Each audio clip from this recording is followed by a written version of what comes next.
Thank you. Mr. Deputy Prime Minister, thank you for your incredibly strong words, which I echo and concur completely. Our friendship, our bond is ironclad, and we came here specifically to reinforce that. I also want to thank your wife for being a part of this as well today, and your entire delegation. The warmth of the Polish people is very, very clear. It is a privilege to be here, and I do want to emphasize that it's quite intentional that our first European bilateral is right here in Poland. The symbolism is not lost. In fact, it is intentional. We see Poland as the model ally on the continent, willing to invest not just in their defense, but in our shared defense and the defense of the continent. Our relationship is strong every day. Poland, a strategic eastern flank. Poland, a staunch U.S. ally. Poland, as I said, model ally. Not only in words are cheap, but in deed and in actions. Poland leads by example on a lot of things, including defense spending, building up Polish military readiness. Yesterday in Brussels, we both talked a lot about spending and the need for hard power. Diplomacy is important, talk is important, negotiations are important, but ultimately beans and bullets and tanks and helicopters and hard power still matters. Poland understands that, and so do we. They're exceeding NATO burden-sharing commitments, and we're looking for even more ways to partner. You mentioned joint ventures, strategic partnerships.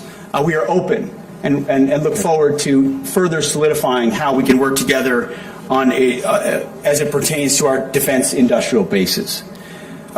We want to achieve peace through strength together. Deterrence, that defense industrial base, that's Apaches, F-35s, HIMARS, Patriots, you name it. The more you have, the stronger we are. The more we can cooperate with those systems, the more interoperable our capabilities are, the better. I also want to thank you and the Polish people for the outstanding support of our forces that are deployed here. We have over 8,000 American troops in Poland. I had a chance to spend the morning with some of those U.S. troops. We ran the streets of Warsaw this morning in the snow. I'm from Minnesota, so I was used to it. It was about 25 to 30 U.S. soldiers and Marines. Had a chance to talk to them while we ran and did push-ups. And I asked them about their experience here in Poland. And some work directly with troops, others work in military sales, some work in POW and MIA remains recovery still. Each one of them had nothing but gushing compliments for the Polish people, for the Polish military, for the amount of support that they receive, for the true partnership, for the eagerness with which Polish troops work alongside American troops. We've seen plenty of examples across the globe as the United States of America, or where you work with allies who sometimes you wish wanted it just as much as we did. That's not a problem we have with Polish troops over here in Poland, and we thank you. And we thank your military for the immense amount of support they provide to ours. We also, investments by Poland makes it easier for us to be here as well. Generous contributions from the Polish Treasury for infrastructure and logistic support for our troops to be here reduces the U.S. taxpayer burden. I know that's something that President Trump worked with Poland on his first 4 years in office. We will continue to do that together as well. The level of partnership, just to underscore here, is unmatched in Europe.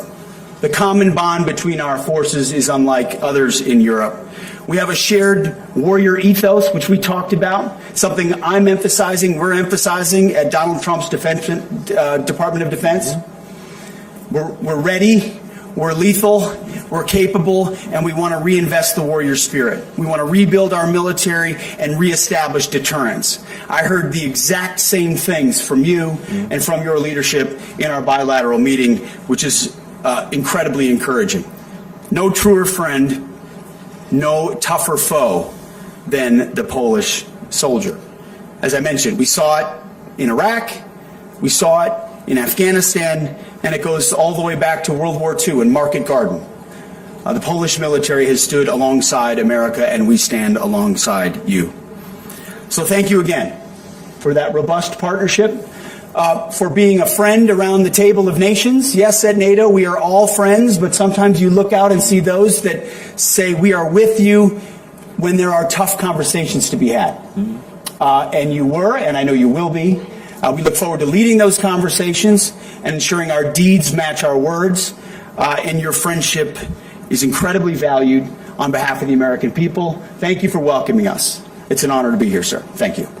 Bardzo dziękuję. Proszę. Thank you for the question, sir. I think anything is possible. I, as the Secretary of Defense, have a specific lane of the portfolio of what America is representing inside these negotiations. So my job today and in Brussels was to introduce realism to the conversation. The reality that returning to 2014 as borders as part of a negotiated settlement is unlikely. The reality of U.S. troops in Ukraine is unlikely. The reality of Ukraine membership in NATO as a part of a negotiated settlement, unlikely. And I stand by the comments that I made on that first day in the Ukraine contact group.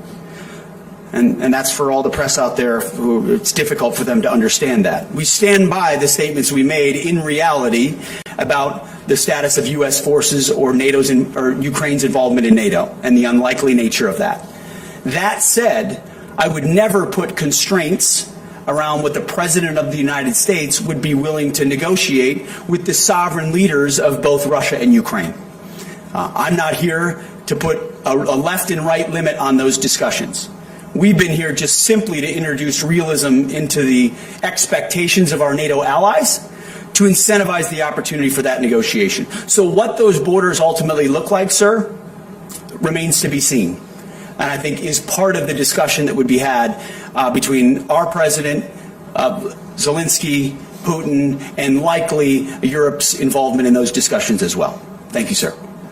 Well, the president has said multiple times inside his framework for discussions of this, and I just want to lay out that these are not comments or statements that I make in a vacuum or make without direct consultation with our team. So President Trump's national security team, from Mike Waltz to the Vice President to Secretary of State Marco Rubio, we're all on the same page. And our job is to ensure that our Commander-in-Chief, the President of the United States, has the full spectrum of options to bring this conflict, to bring the killing to an end. And my message to the Ukraine Contact Group was, I do not believe, as a part of those negotiations, that U.S. troops will be on the ground. You can say that, and I believe that to be true. I don't believe that's what President Trump has said. That is what he has emphasized, that this is for Europeans to resolve alongside Ukraine and Russia, and that U.S. boots will not be on the ground. Again, negotiations happen. The president has latitude, and what happens in those negotiations is his prerogative because he is the American people's representative on the world stage. There's no daylight in those conversations. There's no daylight between myself and the vice president. We are collective advocates on behalf of the president. He reserves the right to have any option as he discusses troops and partnerships and investment opportunities and frontline limits. Those are all what President Trump will negotiate with his counterparts. Well, I will state definitively, as I did in Brussels, that America is committed to the NATO alliance. Our message has been, and as we discussed, we believe heard loud and clear, that member countries in NATO need to spend more, need to invest more, need to have more skin in the game for their collective defense. That is not just a suggestion from the United States of America. That is a direct request which we will follow up on as a reflection of their desire and commitment to actually defend their own backyard.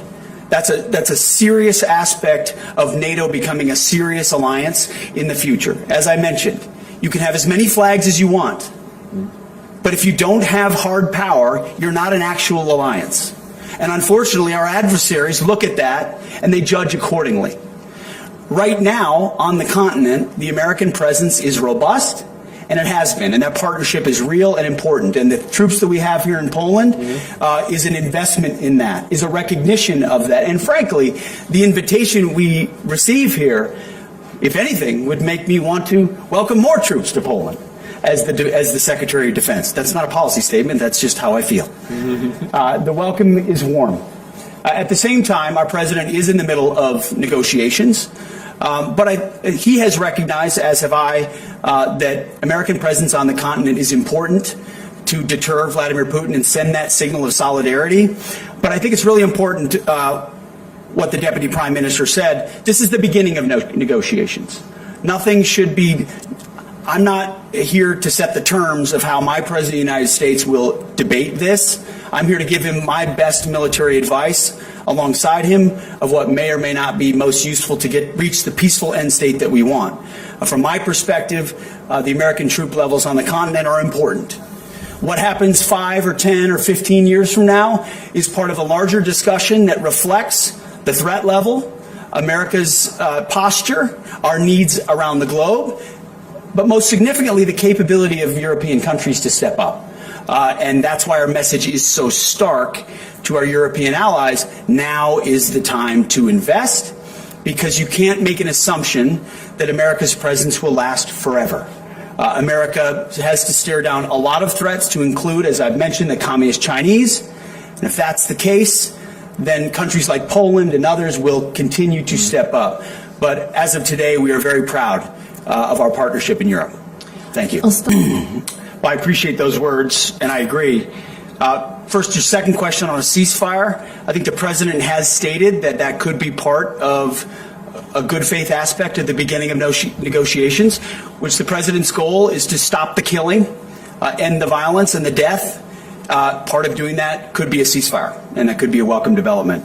As far as Vladimir Putin being emboldened, he's going to declare victory no matter what.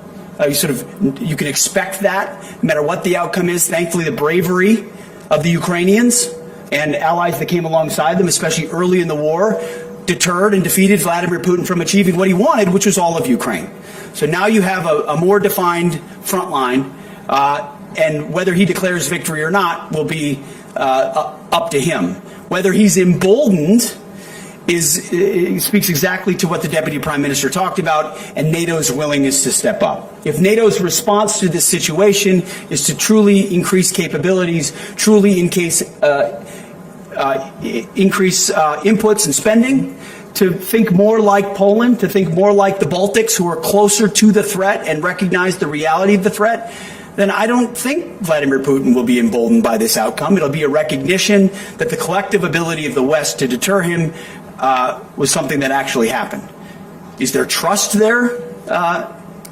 No. I mean, you don't have to operate under a position of trust in order to negotiate a deal. But again, I'm the Secretary of Defense. It's not my job to read the mind of Vladimir Putin.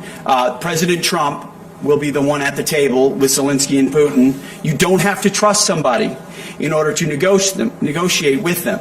But as Ronald Reagan said, if you don't trust, you need to verify. And so there will be a follow-up in ensuring that whatever peace is negotiated is a lasting and enduring peace. Thank you, gentlemen.